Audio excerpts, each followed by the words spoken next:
নমস্কাৰ। মহাত্মা গান্ধীয়ে যদি এতিয়া নিৰ্বাচন খেলিলেহেঁতেন ফলাফল কি হ'লহেঁতেন? মহাত্মা গান্ধীয়ে আজিৰ পৰিস্থিতিত ভাৰতত নিৰ্বাচনত অৱতীৰ্ণ হ'লে নিশ্চিত পৰাজয়ৰ সন্মুখীন হোৱাই নহয়, আমানতৰ ধনো জব্দ হ'লহেঁতেন। শেহতীয়া কেইবাটাও সাক্ষাৎকাৰত প্ৰত্যয়েৰে এই ঘোষণা কৰিছে দেশৰ আগশাৰীৰ সাংবাদিক ৰাজদীপ সৰদেশাই। যদিও প্ৰশ্নটো তেনেই কাল্পনিক, নাই কোনো বাস্তৱ আধাৰ, তাৰ পাছতো উত্তৰটো আজিৰ প্ৰেক্ষাপটত এক ধ্ৰুৱ সত্য। মহাত্মা গান্ধীয়ে হিন্দু মুছলমানক বিভাজিত কৰি ভোট বিচাৰিব নোৱাৰিলেহেঁতেন। মহাত্মা গান্ধীয়ে সাম্প্ৰদায়িকতাক উচতনি দিব নোৱাৰিলেহেঁতেন। মহাত্মা গান্ধীয়ে কোটি কোটি টকা ব্যয় কৰি হেলিকপ্টাৰ বিমানত উঠি প্ৰচাৰ নচলালেহেঁতেন।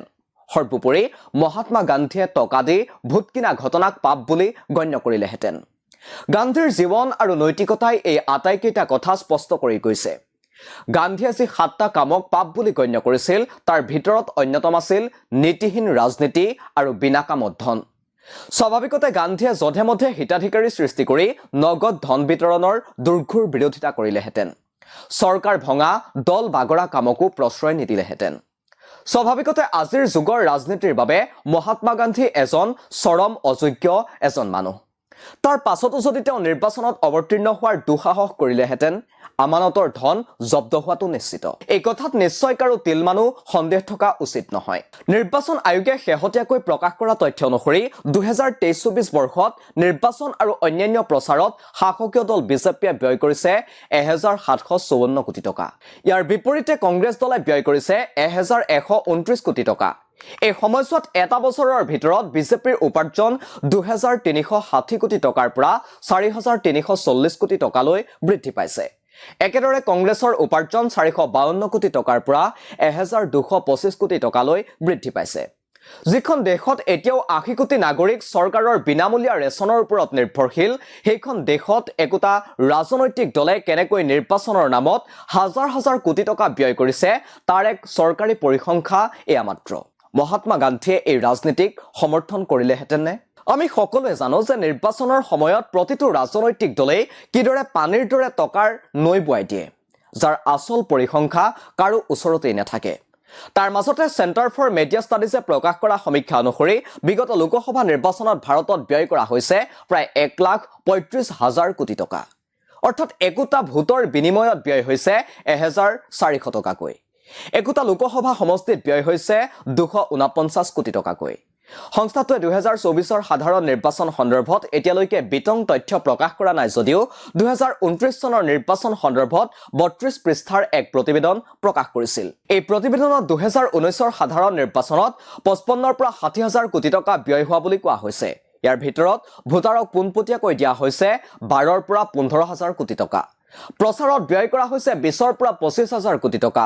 লজিষ্টিকত ব্যয় কৰা হৈছে 5 পৰা 6 হাজাৰ কোটি টকা।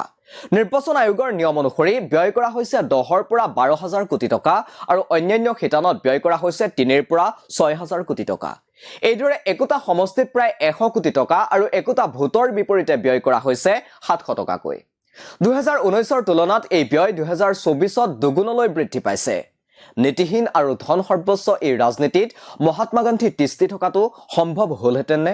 1952 চনত দেশত যেতিয়া প্ৰথম সাধাৰণ নিৰ্বাচন অনুষ্ঠিত হৈছিল, একোগৰাকী প্ৰাৰ্থীৰ সৰ্বোচ্চ ব্যয়ৰ পৰিমাণ নিৰ্ধাৰণ কৰা হৈছিল 25,000 টকা। 1971ত সেয়া 35,000 টকা আৰু 1948ত 1.5 লাখ টকা সৰ্বোচ্চ ব্যয় নিৰ্ধাৰণ কৰা হয়। 2009 চন পৰ্যন্ত এজন প্ৰাৰ্থীয়ে সৰ্বোচ্চ ব্যয় কৰিব পাৰিছিল 25 লাখ টকাকৈ। বৰ্তমান একোগৰাকী প্ৰাৰ্থীক 95 লাখ টকা পৰ্যন্ত ব্যয় কৰিবলৈ দিয়া হৈছে। কিন্তু ৰাজনৈতিক দলৰ বাবে ধন ব্যয়ৰ কোনো সীমাৰেখা নাই, যাৰ সুৰুঙালৈ একোটা সমষ্টিত 300 পৰা 400 কোটি টকা ব্যয় কৰাৰ তথ্যও CMSৰ সমীক্ষাই প্ৰকাশ কৰিছে। বিগত সাধাৰণ নিৰ্বাচনত নিৰ্বাচন আয়োগৰ হাততেই জব্দ হৈছে 10,000 কোটিতকৈও অধিক টকা। সন্দেহ নাই যে ধনৰ এই অবাধ আৰু অনিয়ন্ত্ৰিত প্ৰয়োগে সমগ্ৰ নিৰ্বাচন ব্যৱস্থাটোকে এক চৰম প্ৰহসনত পৰিণত কৰিছে। টকা আৰু টকাই হৈ পৰিছে সাম্প্ৰতিক ৰাজনীতিৰ মূল চালিকা শক্তি। নিৰ্বাচন হৈ পৰিছে মুকলি বজাৰ, ভোটাৰ পণ্য আৰু ৰাজনৈতিক দলবোৰ মহাজন। এই নিৰ্বাচনী ব্যৱস্থাই ক্ৰমাৎ মহাত্মা গান্ধীৰ সপোনক ধূলিৰ লগত মিহলি কৰি দিছে। আপোনালোকে চাই আছিল দি ক্ৰছ কাৰেণ্ট টেক আৰু ইয়াৰ লগে লগে ষ্টুডিঅ'ৰ মজিয়াৰ পৰা মই অৰিন্দম বুঢ়াগোহাঁই বিদায় লৈছোঁ। ধন্যবাদ।